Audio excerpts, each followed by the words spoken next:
ministre fort, il y a toute confession, juifs, musulmans, chrétiens, athées, toute philosophie. Ça, c'est la France qu'on aime. Ça, c'est la France de la diversité, de la force, de nous vivre ensemble. Surtout dans cette période difficile, c'est le meilleur message à passer dans le monde, la meilleure photo, d'avoir un dîner de fraternité autour de toutes ces confessions. Maintenant, Madame la Ministre, merci. Votre présence nous renforce, nous donne la force. Ministres, je ne sais pas s'ils sont déjà arrivés, mesdames et messieurs les parlementaires, messieurs les représentants des cultes, mesdames et messieurs en vos grades et qualités. S'il vous plaît, un petit peu de silence dans la salle pour écouter les accords. Mesdames et messieurs en vos grades et qualités, mesdames et messieurs, je voudrais tout d'abord remercier chaleureusement Marek Alter et Assad Chaloumi pour leur invitation et saluer les représentants des différents cultes présents. Je veux également avoir une pensée pour les familles des otages du Hamas présents parmi nous et de l'unité.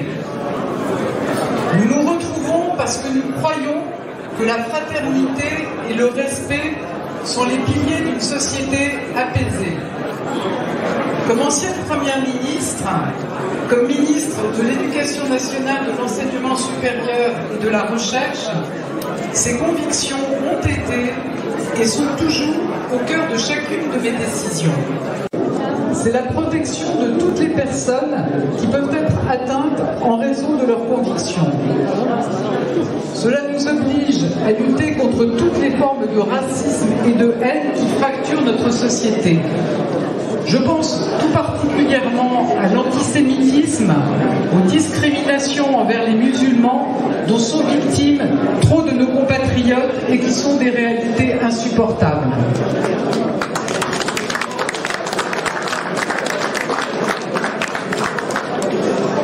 Face à ces fléaux, notre réponse doit être ferme et sans équivoque. La République ne tolère pas la haine, quelle qu'en soit l'origine. Dans cette tâche, nous devons tous être unis, car être républicain, c'est un engagement. C'est le refus des divisions artificielles, c'est le refus des replis communautaires, c'est la défense de l'universalisme, c'est transmettre à nos enfants un message de respect et d'ouverture. Et ce soir, en nous voyant tous réunis, je sais que nous avons raison d'y croire. Mesdames et messieurs, la République a besoin de vous. Elle a besoin de tous ceux qui, au quotidien, portent ce message de paix et de respect. Elle a besoin de ses élus, de ses professeurs, de ses éducateurs, de ses responsables religieux. Nous sommes tous les garants de cet idéal républicain. Il nous appartient de le faire vivre, de le défendre, de l'incarner. Alors à tous ceux qui chaque jour construisent cette société du dialogue, à tous ceux qui refusent la fatalité et le renoncement, je veux dire ma gratitude. Nous ne cesserons jamais d'agir pour la fraternité, pour la République et pour la paix. Je vous remercie. Ça symbolise la paix et la fraternité. Et vous l'incarnez, madame. Merci. Très grand merci pour votre présence en nombre. C'était très important pour nous que de marquer encore une fois cette année par un iftar de la paix, la coexistence entre les religions, la paix entre les religions, plus que jamais en ces temps de conflits internationaux, et surtout de montrer par cette image, par notre présence ce soir, que le dialogue interreligieux, que la fraternité, que la coexistence, ce ne sont pas que des mots creux, c'est une réalité si on montre l'exemple. Et je crois que ce soir, nous montrons l'exemple. Donc merci à toutes et à tous pour votre présence. Et Fawaz Abad, directeur général de Immigrant Scholar. Il y a même pas une dizaine de jours, pour être complètement transparente avec vous, avec Marek Alter et l'imam Assad Chaloumi, nous étions à Abu Dhabi, aux Émirats Arabes Unis, pour un voyage autour du dialogue interreligieux et de la paix. Et nous avons été invités notamment à une conférence, la seconde édition d'une conférence internationale pour le dialogue des civilisations et de la tolérance, qui a été organisée par Firas et Fawaz Abad, qui sont deux docteurs, qui ont cofondé ensemble The Emirate Scholars Research Center, qui est un centre de recherche international basé aux Émirats Arabes Unis, qui fait un travail formidable et qui a décidé d'utiliser justement la science et la recherche, l'étude, pour créer des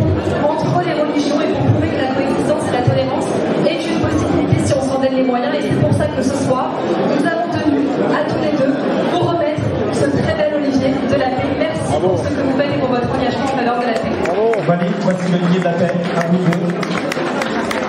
Terrasse et Abad. Fawaz Abad. Tournez-le de côté, voilà. Regardez-nous s'il vous plaît, voilà. L'Olivier de la Paix, à Terrasse Abad et Fawaz Abad. Ali Magnolo est le CEO, le président fondateur de The Abraham Global Peace Initiative, qui est une organisation qui est basée au Canada, entre le Canada et les États-Unis, et qui œuvre à la paix via les accords d'Abraham, notamment, d'où le nom The Abraham Global Peace Initiative. Il nous vient tout droit du Canada. Vous tenez ce soir également à lui donner la parole pour nous donner, lui aussi, sa vision de la paix depuis le Canada, où il est implanté. Ali, the floor is yours. Be here. I want to extend my thank you to my good friend Shannon Saban, who was with us when we honored Prime Minister Stephen Harper in Canada in November, so thank you very much. And to all my friends and colleagues here, you know,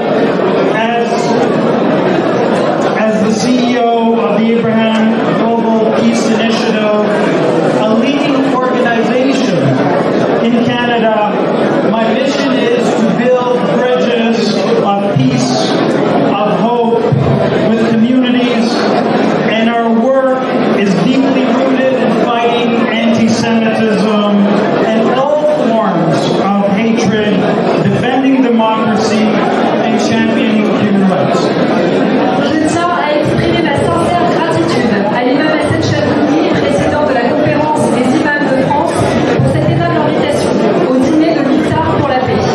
J'adresse également mes plus chaleureux remerciements à mon ami Shannon Saban, non seulement pour cette belle occasion, mais aussi pour l'opportunité de lire des remerciements pour soi, je trouve. Pour son déplacement à Toronto afin de s'adresser à notre organisation lors d'un événement, nous avons eu l'honneur d'accueillir l'ancien Premier ministre Stephen Harper. Je veux également saluer mes amis, le rabbin Moshe Sobal et Jonathan Arpi, ainsi que tous les éminents dirigeants présents ce soir.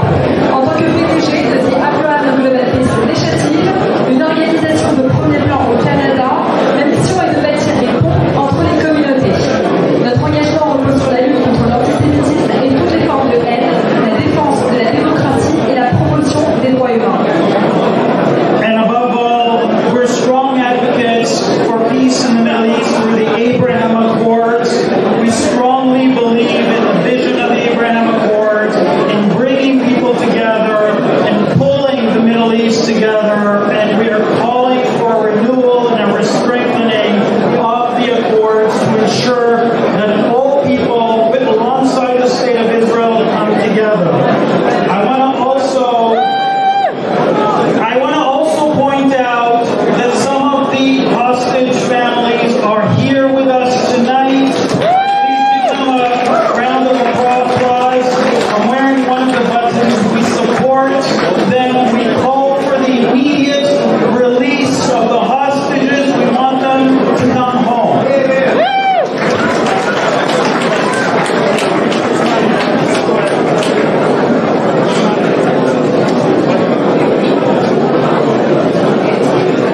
Notre organisation est unique.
maires, élus, mesdames et messieurs les ambassadeurs, les représentants de communautés et les présidents d'associations, chers amis, chers frères, chères sœurs, bonsoir, salam alaikum shalom. En ce mois sacré de Ramadan, l'État de la paix, il y a plus qu'un repas partagé. Nous affirmons notre engagement collectif pour la paix, le vivre ensemble et l'espoir d'un monde où la tolérance et le dialogue triomphent sur la haine et la division. Joachim Cohen, le propriétaire de l'hôtel commissionnaire, et son père Albert, et on a l'honneur de l'avoir avec nous. Et mon ami David, et Philippe, qui est toujours là, et dont d'autres, pardonnez-moi de ne pas pouvoir tous vous citer. La paix est un engagement quotidien. Face au conflit qui traverse le monde, au Moyen-Orient, en Europe, de l'Est, de l'Afrique à l'Asie, la paix, mes amis, ce n'est pas l'absence de guerre, c'est un combat quotidien. C'est une construction passionnante, mais déterminée, parce que les choses qui nous rapprochent, ils sont plus forts que ceux qui nous divisent. Alors que les musulmans sont entrés dans le Ramadan, les juifs, pareil, dans leur célébration du mois d'Adar, et bientôt les chrétiens, les rameaux. Nos calendriers sont rejoints. Et ce soir, nous ferons une chaîne d'union pour faire et dire nous voulons la paix. Vivre ensemble, c'est ne pas nier nos différences. C'est les reconnaître, les respecter et l'enrichir dans un dialogue sincère. Ce n'est pas seulement cohabiter, c'est écouter l'autre, comprendre son histoire et refuser les discours de haine qui cherchent à diviser. Les ennemis de la République, l'extrémisme politique et religieux, et surtout la mouvance des frères musulmans, qui est aussi l'ennemi numéro 1 des musulmans. Et à ce moment, je rends hommage à l'engagement de notre ministre de l'Intérieur, Bruno Retailleau, pour sa lutte contre l'extrémisme. Et aussi, surtout, à toutes nos forces de l'ordre qui nous protègent. Il mérite d'applaudir. Merci. La paix se bâtit par l'éducation. Elle commence ici, entre nous, et se prolonge par des actes forts. C'est pourquoi cette année, nous lançons plusieurs initiatives majeures. Une délégation de jeunes musulmanes, ils vont partir bientôt en Israël pour promouvoir le dialogue entre les peuples avec les net.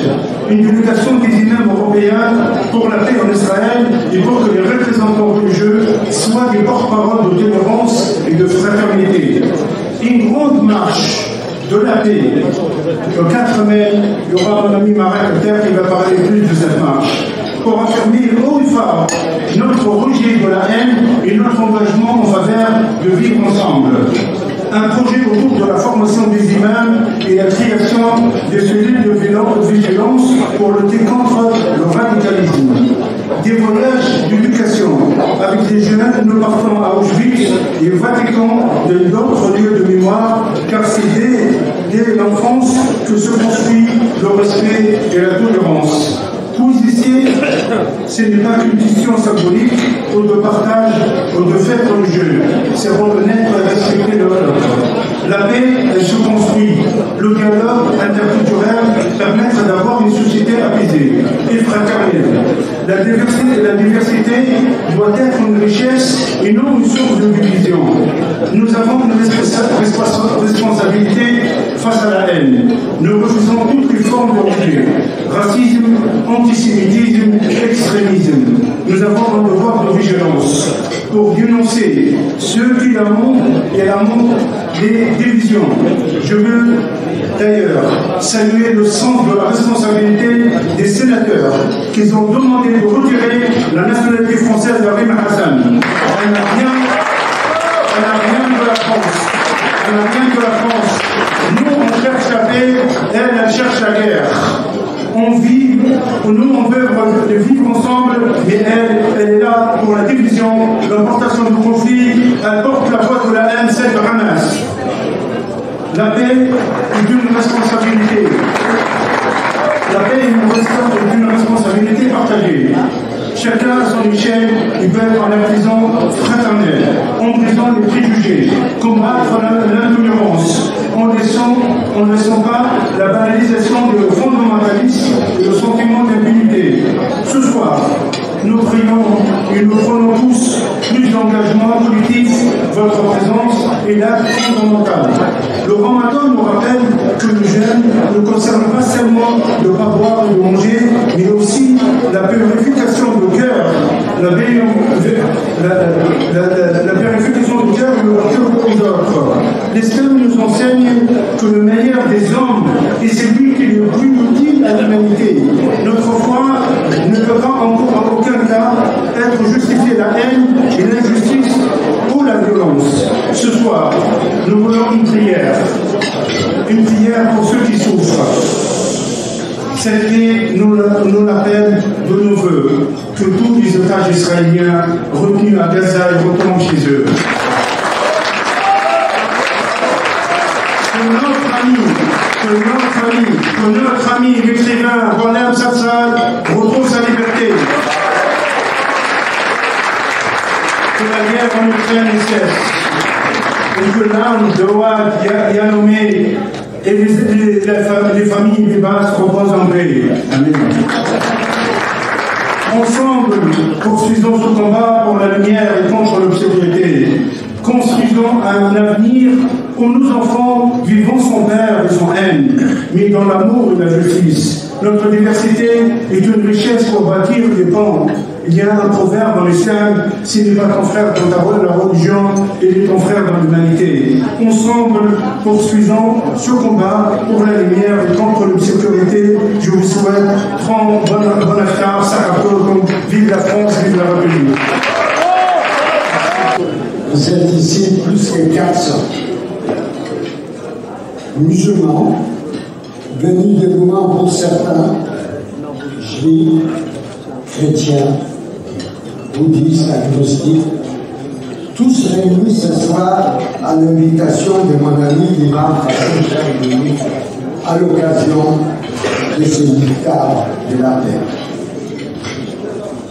Vous avez réalisé sans le savoir les règles du prophète.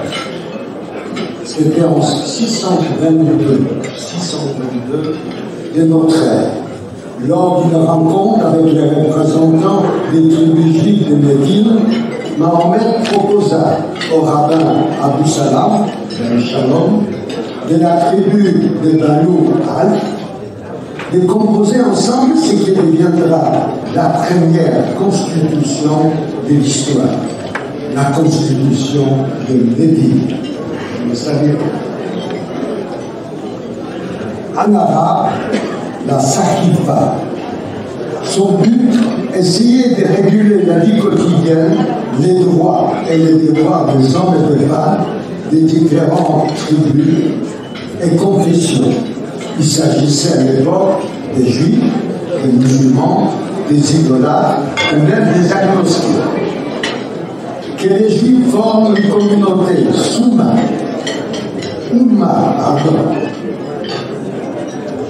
semblable à celle des croyants, dit le texte, que les juifs aient leur religion et que les musulmans aient la leur. C'était là la condition pour vivre en paix, selon les deux auteurs de ces textes inouïs pour l'époque. La paix a commencé en vérité avec Noé. Noé est le prophète qui le commande. Lui qui a vu disparaître un monde et qui en fait surgir un autre, annoncé à ses yeux par le vol d'une colombe, un rameau d'olivier dans le bec.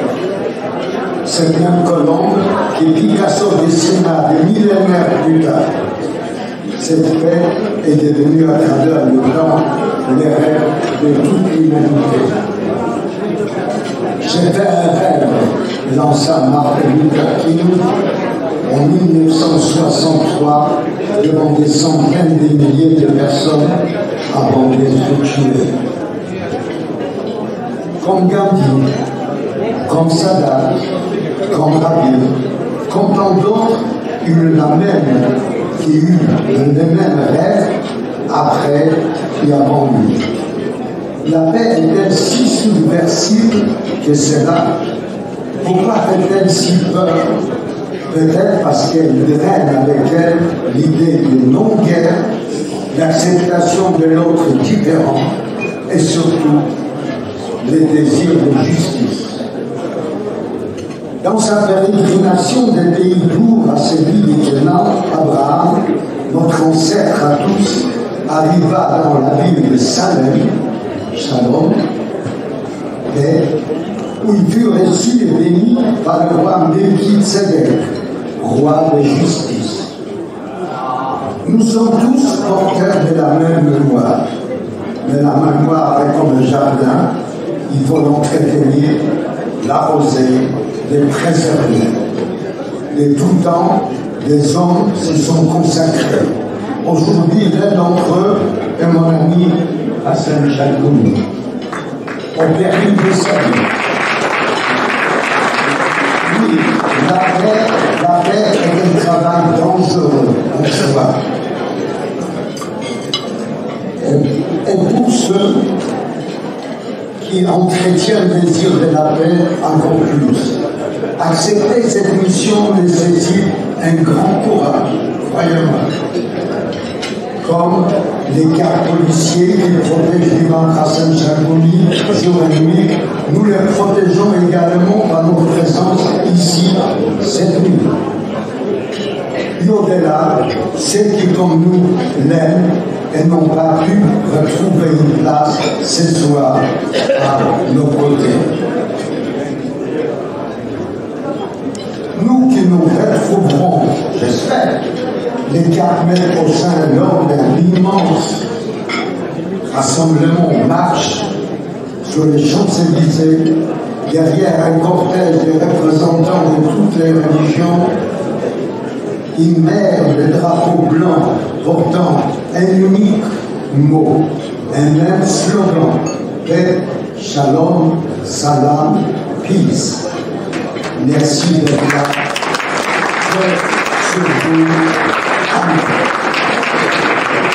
Messieurs les ambassadeurs, mesdames et messieurs les parlementaires, élus, chers amis, c'est avec joie et émotion que je suis à vos côtés ce soir à l'occasion de l'Iftar de la paix. J'ai une pensée pour les familles d'otages présentes ce soir et pour toutes les victimes de la barbarie. Je vous remercie, Monsieur le Président de la Conférence des imams, pour cette invitation à nous retrouver, à échanger lors de cet iftar avec les croyants et non-croyants, juifs, chrétiens, musulmans, laïcs, autour des valeurs de la République française. Je suis né à Mayotte, une petite île française de l'océan Indien qui pratique l'islam pour 95% de ses habitants, dans un environnement qui fait une place à la modération et au respect de la liberté de chacun de croire ou de ne pas croire. C'est une île de métissage où le dialogue est une évidence. Les religions et les langues y cohabitent de manière harmonieuse. J'y ai appris le français à l'âge de 6 ans et j'y ai appris le sens de la citoyenneté et le principe de la laïcité. C'est donc fier de cet héritage et de ces valeurs que je suis honoré de dire un mot ce soir en tant que membre du gouvernement, en tant que citoyen si fermement attaché à nos principes républicains et en tant que musulman français. J'aimerais commencer par vous dire combien la tâche consistant à désamorcer, à expliquer, à rassembler est aujourd'hui importante pour recréer les bases d'un vivre ensemble paisible à l'intérieur de nos frontières comme à l'extérieur. C'est heureux. Il se trouve que c'est le travail de la diplomatie et du ministère auquel j'appartiens de créer des ponts entre les cultures, des enceintes de dialogue ou faire tomber les clichés et les incompréhensions. Mais la tâche est grande, disais-je, dans un monde qui s'emballe, où les crises se multiplient, où les conflits sont partout de plus en plus brutaux. un monde marqué par des manipulations de l'information à grande échelle, par un durcissement des discussions internationales, par un recul des espaces démocratiques, un règne croissant de la défiance et du chacun pour soi et des menaces accrues sur notre Europe. C'est dans cet environnement contrarié, pour dire le moins, que nous avons plus que jamais besoin d'acteurs et d'actrices de paix, d'instigateurs de solutions concrètes, plutôt que de discussions faciles. Vous aurez sans doute remarqué combien il est plus aisé de tout casser seul que de construire patiemment à plusieurs, de rompre des relations, de fermer des agences, faire des grands coups d'éclat que de chercher des axes de convergence. C'est tout ce à quoi nous employons aux affaires étrangères, c'est aussi ce à quoi sert l'aide au développement dont j'ai la charge dans mon portefeuille ministériel, à maintenir contre vents et marées une logique de solidarité, d'entraide internationale sur laquelle la France est attendue et qui défend aussi les intérêts de nos compatriotes. C'est un outil qui nous permet de lutter contre l'extrême pauvreté et les inégalités, élément indispensable de stabilité qui nous protège collectivement des crises climatiques, économiques ou épidémiques dont on sait quelles souffrances humaines elles peuvent entraîner. Ces crises ne s'arrêtent pas à nos frontières, malheureusement. Il est de notre devoir d'y répondre avec nos outils diplomatiques et de développement conformément aux valeurs de la France. Et c'est plus largement ce que nous apprend ce mois sacré qui nous rappelle l'importance du dialogue et de la bienveillance. C'est pour beaucoup de musulmans une période d'introspection et de fraternité qui nous invite à faire la paix avec soi-même et avec son prochain, qui exige des efforts continus pour comprendre l'autre, celui qui nous est étranger. Ce soir, chers représentants des cultes, chers croyants et non-croyants, chers élus, chers tous, je tiens à vous dire à quel point je crois à la capacité de la France à reconstruire ce vivre ensemble. Le contexte international nous oblige, restons curieux les uns des autres, de nos différentes cultures et de nos croyances, elles sont notre plus grande richesse. C'est la promesse que je voudrais que nous fassions collectivement ce soir, celle de faire vivre et résonner notre devise et d'œuvrer collectivement au respect de chacune et chacun dans sa différence. Je vous remercie.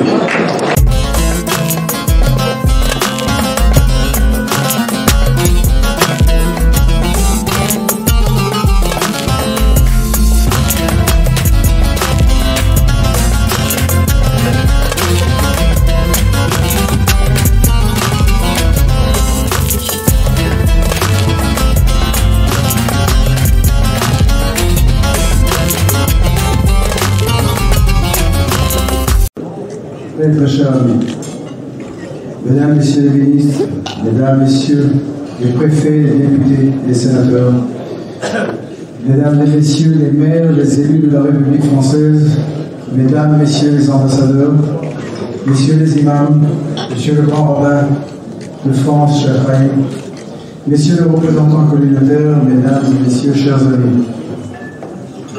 Quel honneur de me tenir parmi vous pour vivre ce moment de connexion et de partage traditionnellement réservé aux musulmans du monde.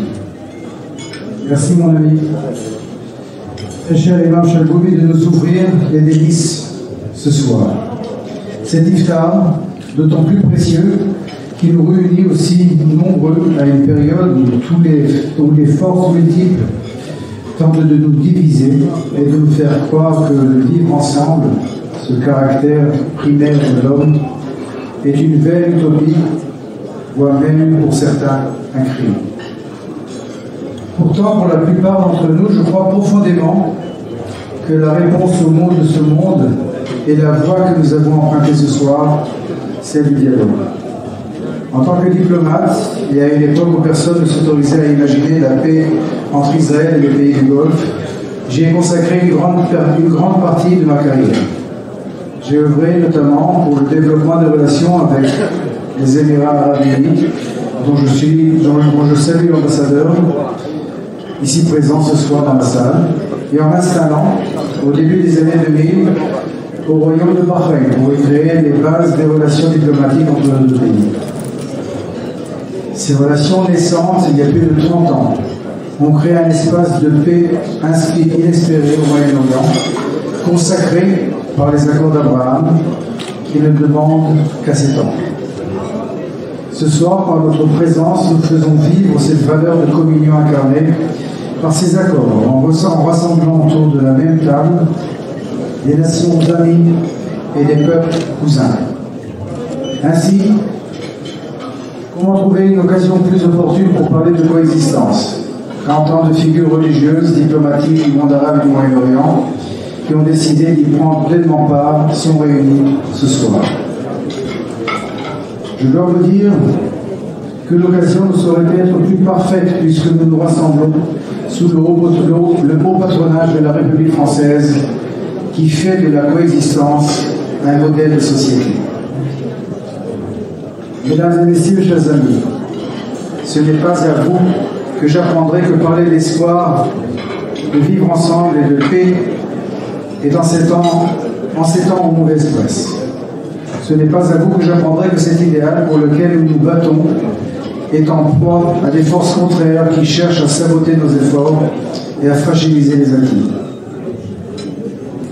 Dans cette course effrénée à la déstabilisation, la République islamique de l'Iran et le pompier pyromane qatari se sont révélés être des acteurs néfastes du premier plan au Moyen-Orient, mais aussi dans les pays occidentaux où la recrudescence de l'antisémitisme et le soutien débridé au terrorisme en sont les résultats les plus évidents. Ces ennemis de la coexistence ne sont pas seulement une menace, en exploitant les bonnes consciences, en tirant profit de nos nombreuses faiblesses et en jouissant de l'instabilité générée par les inévitables crises dans chacun de nos pays, que chacun de nos pays connaisse. Ils font partie des plus grands dangers que notre monde ait à affronter. Pourtant, il n'y a rien d'inné à la haine, ni de fatalité. Je me prends parfois à rêver de voir le monde à travers les yeux ingénus de mes petits-enfants.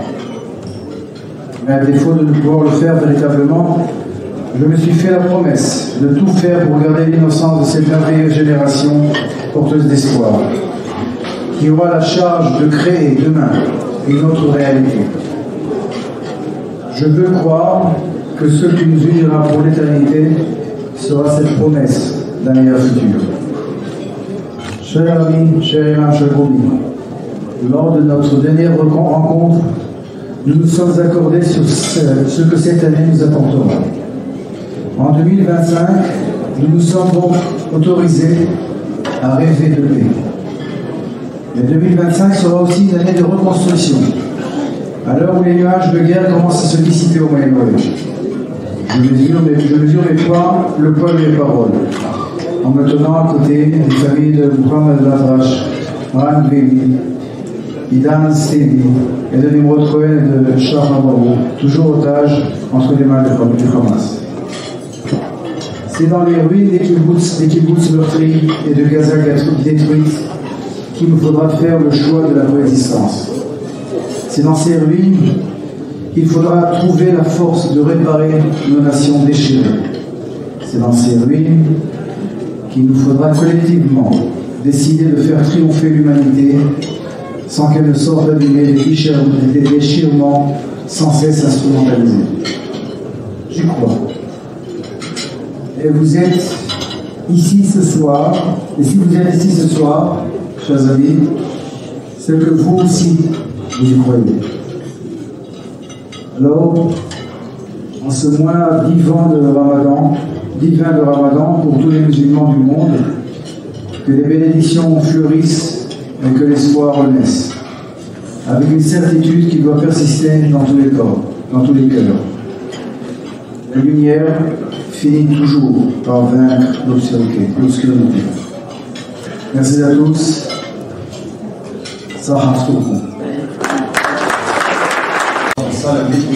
Bonsoir. et musulman. Je suis musulman. Le 7 octobre, dans le Shabbat noir, les terroristes sont rentrés dans notre pays.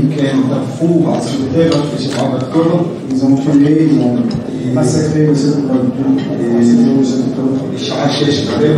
6h15, quelqu'un a appelé mon frère de la famille.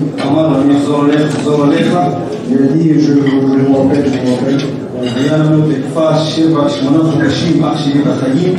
Pendant 7 mois, et 8 mois, mon frère était en vie. Après 8 mois, j'étais à l'étranger. Il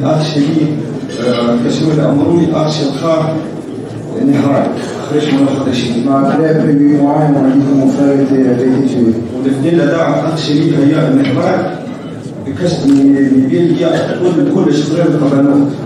Avant que mon frère soit tué, j'ai demandé d'abord à la Belgique d'aide à libérer d'abord les femmes. Avant que je sache que mon frère avait été tué.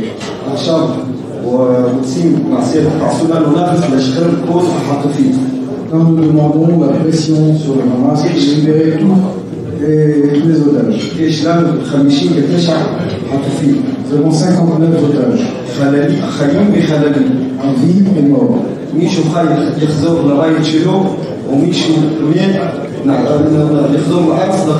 Donc ceux qui sont en vie rentrent chez eux et ceux qui sont morts sont enterrés chez eux. Merci et bonsoir. C'est formidable parce que ça me rappelle le Jésus-Christ. C'est au moins aussi animé dans la salle. Et puis on parle à peu près que pour ceux qui ont du tour, les autres sont occupés à papoter entre eux. Et c'est fraternel, c'est magnifique. Si vous permettez ça, je vais dire pourquoi. Parce que malheureusement, avec le président Korcher, nous savons qu'il arrive parfois que les instances de la communauté juive fassent des dîners kosher style. Et comme Kasher, c'est comme le Canada. Ça ressemble à du Kasher, mais c'est pas Kasher. Et là, tu nous as pas donné des boîtes Kasher pour nous, tu as fait Kasher pour tout le monde. Et grâce que tu sois rendu parce que tu agis en frère. Et d'une certaine manière, c'est déjà le symbole de ce combat. Vraiment merci. La deuxième chose que je voulais vous dire, c'est que ce que nous vivons ici, et je suis gêné de le dire après le ministre, en général, les ministres clôturent les interventions. Mais ce que nous vivons ici, là maintenant sur la tribune et dans cette salle, c'est la modélisation rêvée de ce qu'est la République. Des gens qui ne croient pas de la même façon, des personnes qui ne croient pas du tout mais qui espèrent en l'homme, qui arrivent à partager du temps. Quand on partage du temps et quand on partage les mêmes fêtes, les mêmes espérances, nous sommes donc réellement des contemporains. Avec le président du consistoire, Maxime Korcher, nous essayons partout en France de faire que la qualité des liens entre les cultes soit garante de l'espérance de la République. Et je voudrais à la fois en te disant bonne fête de Ramadan, de dire que ce que tu fais là, c'est une espérance immense pour la République, celle qui fait qu'au quotidien, on arrive à construire un possible ensemble. Et l'ambassadeur d'Israël dit que la nuit perd toujours le combat contre le jour. C'est ce qu'a dit Guillaume Apollinaire. Jamais les crépuscules ne vaincront les aurores. Et il y a tant et tant de personnes qui nous annoncent des crépuscules permanents pour le monde. Redisons avec Apollinaire, jamais les crépuscules ne vaincront les aurores. Et tournons-nous des soirs, mais vivons les matins. Et donc je vous souhaite un beau mois de Ramadan, dans l'espérance, dans la prière, et dans la confiance en Dieu et en l'homme.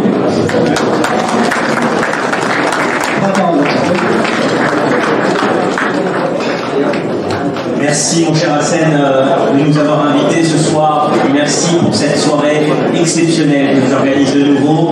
Et avec le Grand Rabbin de France, nous sommes honorés ce soir d'être ici au nom du culte juif, avec les autres représentants des différents cultes nationaux et internationaux d'ailleurs, avec votre présence. Moi je voudrais rajouter un mot à ce qu'a déjà très bien dit le Grand Rabbin de France, Maïl Korsia.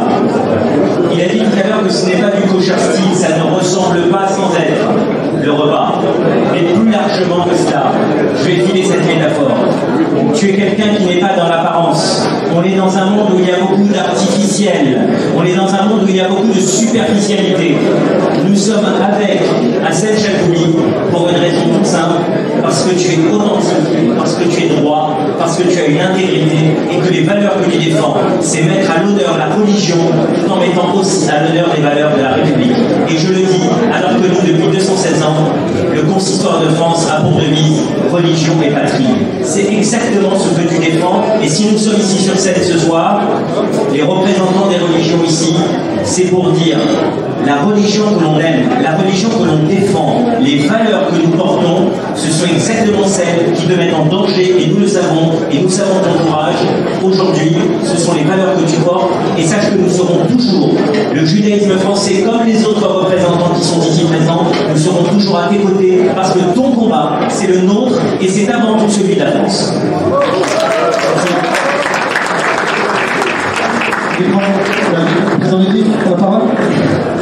D'abord, merci de m'avoir invité à l'Assemblée de Lucheux. Le CRIC n'est pas une organisation culturelle, mais j'ai le plaisir évidemment à être avec vous dans ce moment de fraternité. Alors, permettez-moi peut-être de dire pourquoi nous continuons à être là, encore et toujours, aux côtés d'Hassen Chatoumi. D'abord parce que, vous le savez tous, c'est un homme qui incarne le courage personnel, le courage politique, et je dois le dire aussi, une forme de courage idéologique.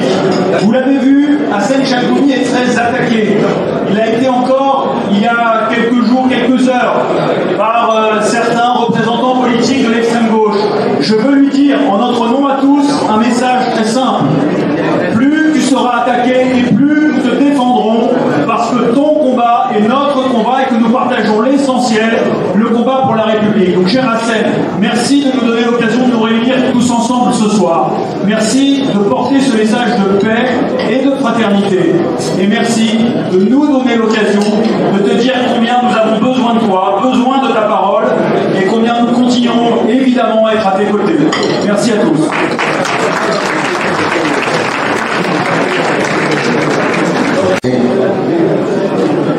My apologies for not being able to speak in French. Désolé de ne pas parler français. But I'm very proud to be here tonight. Je suis très fier d'être ici ce soir. On behalf of the Simon Wiesenthal Center, Museum of Tolerance, de la part de l'organisation aux États-Unis. And to ask a question, why are we really here tonight? Pourquoi sommes-nous vraiment là tous ce soir ensemble? I think we're united tonight. Nous sommes unis ce soir because of a small slither of the moon. À cause de la lune. We're here tonight because the faithful in this room believe that God commanded the children of Abraham to pay special attention to that small slither of light of the moon. À la lumière de la lune. For generations, Muslims awaited word from two witnesses to verify that they saw the beginnings of the new moon, after which they launched the month of Ramadan. For our Jewish ancestors who had just experienced the miracles of the Exodus from Egypt, they would learn from Musa, that there was a mitzvah, a commandment, so important it couldn't wait for Har Sinai. That mitzvah, HaChodesh Hazeh Lachem. This new moon, this month, we're told these newly freed slaves were handed a precious gift. The gift of time. Free men and women were free for the first time to control time. The time of slaves was never and is never their own. God was telling them, I set the Shabbat every 7 days. And you, as free Jews, will control the calendar from Passover Shana. And you will create your calendar through two witnesses waiting in the darkness for the beginning of the light, the submersion of the dark moon. But for the rest of us, when we look at that sliver, the crescent, we're often not sure, is this the beginning of the moon or towards the end? Today, the moon encapsulates humanity's condition. It's all about light. Sometimes expanded beyond our wildest dreams. Other times we live in fear, seeing the light dimming and edging ever closer. I dedicate my blessings tonight to the people who have not seen the light of the moon, to innocents who will never again see the light of the moon or the light of the day ever again. May the surviving Israeli hostages be blessed to experience that slither of light, of hope and renewal. For my friend, Ruby Hen, whose son Itai is one of the young soldiers who was killed on October 7th. Itai and the other deceased hostages, I pray for their long-suffering, grieving families, that they soon can bury their loved ones. May they be strengthened by the renewed light that comes from moon, overwhelmed by total darkness. And finally, I flew from Los Angeles to be with that man, Imam Shalmuni, my friend and brother, who is an example of courage, tenacity, and empathy for Jews, for Muslims, for Christians, and for people who have not yet discovered God. We're honored to be with you tonight. We are inspired by your example. And I will bring your blessings on Monday to Washington. God bless you. Ces religions, dans le stade, dans le village olympique, et que l'un des plus beaux moments que l'on ait vécu ensemble, c'est de pouvoir se rencontrer et se connaître. Parce qu'en fait, c'est quand on ne se connaît pas, on se fait peur. Et plus on reste devant des problèmes, moins ils sont solvables, plus on passe du temps avec les visages, plus la cause peut avancer. Et donc je suis heureux ce soir de connaître ce deuxième lieu. Le premier était le sport, qui unit les personnes. Le bruit ne fait pas de bien, mais le bien ne fait pas de bruit. Donc il faut continuer à se connaître, à s'apprécier, à prier les uns pour les autres, et à ne pas oublier que le mot paix est un mot divin.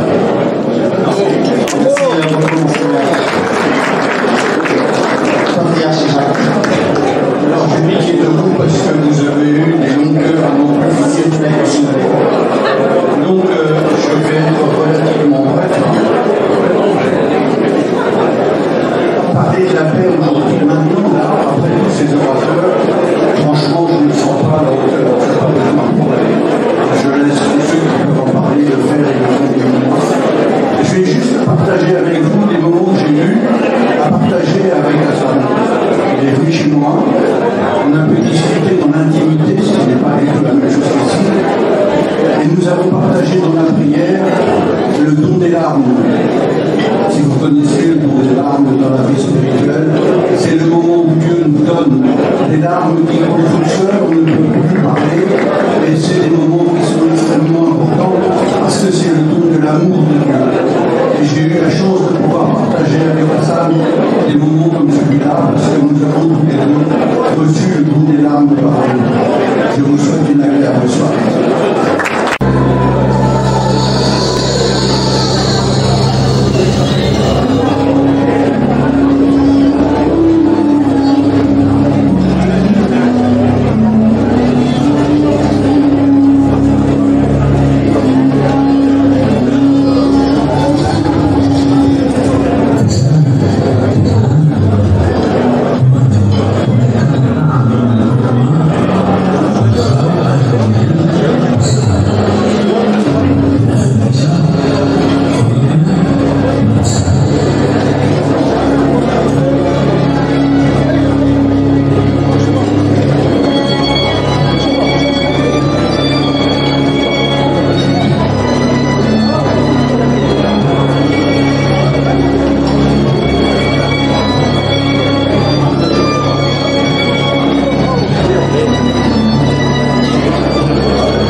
أرض الحضارة والفن.